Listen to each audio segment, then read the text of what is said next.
নমস্কার বন্ধুরা। আগের দিনকে এই ট্রান্সপোর্টের ভলিউমের সাথে আপনার লোড ক্যাপাসিটি কিভাবে নির্ভর করে এবং কিভাবে জড়িয়ে আছে সেটার একটা উদাহরণ দিয়েছিলাম পাইপ দিয়ে। আজকে ধরে রাখুন আর একটা দ্বিতীয় উদাহরণ দিচ্ছি, সেটা হচ্ছে ধরুন একই গাড়ি একই ক্যাপাসিটি আছে, ধরুন 15 টন মাল ক্যারি করে, 15 টন তার গুডস নিতে পারে। মানে শুধু মালের বহনের যতটা ক্ষমতা সেটা বললাম, 15 টন।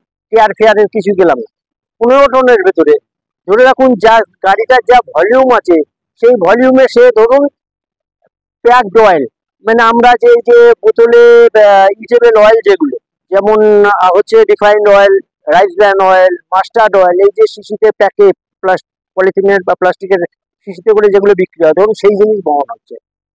ধরুন সেখানে দেখা যাচ্ছে যে একটা গাড়িতে আমার ওই 15 টন ক্যাপাসিটির গাড়ি, সেখানে দেখা যাচ্ছে হয়তো সে ওই যখন তেল বহন করছে তখন দেখা যাচ্ছে সে 14 টন বহন করে নিতে পারলো।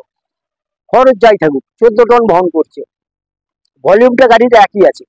সেই গাড়িতে যদি বিস্কুট বহন হয়, বিস্কুট যখন বহন হচ্ছে দেখা যাচ্ছে তেলের থেকে বিস্কুট হালকা, সেক্ষেত্রে দেখা যাচ্ছে যে যেটা 14 টন বহন করছিল বিস্কুটের ক্ষেত্রে সেটা বহন করছে আপনার ধরে রাখুন সেটা হয়তো 8.5 টন বা 9 টন। তার বেশি সে কিছুতেই যেতে পারছে না, কেন না ভলিউমে গিয়ে আটকে যাচ্ছে। কিন্তু তাকে ওই রকম ভাড়াটা একই দিতে হচ্ছে।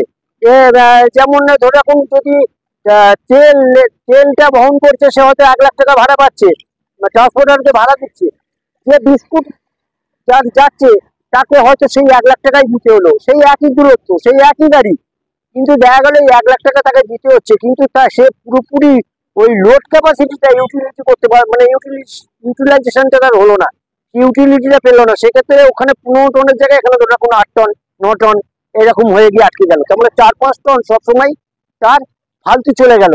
গাড়ির ভলিউম এক্ষেত্রে যদি বেশি হয় তাহলে ওই বিস্কুট বহনের ক্ষেত্রে সে ওই 15 টনেরই ফেসিলিটিটা পেত, এবং ওই ভাড়াটা যদি 1 লাখ থাকতো, 1 লাখের ভাড়াটা তাহলে 15 টন মাল বহনের জন্য দিতে হতো।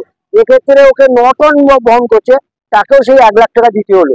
এক্ষেত্রে কি হলো, আপনার ওই বিস্কুটের যে ট্রান্সপোর্টেশন কস্ট, মানে বিস্কুটের যে ভ্যালু, ধরুন বিস্কুটের ভ্যালু আছে 12 টাকা এক একটা বিস্কুটের প্যাকেট, যদি পুরোপুরি বহন করতে পারতো তাহলে হয়তো সেখানে 50 পয়সা করে তার খরচা আসতো, মানে ট্রান্সপোর্টে।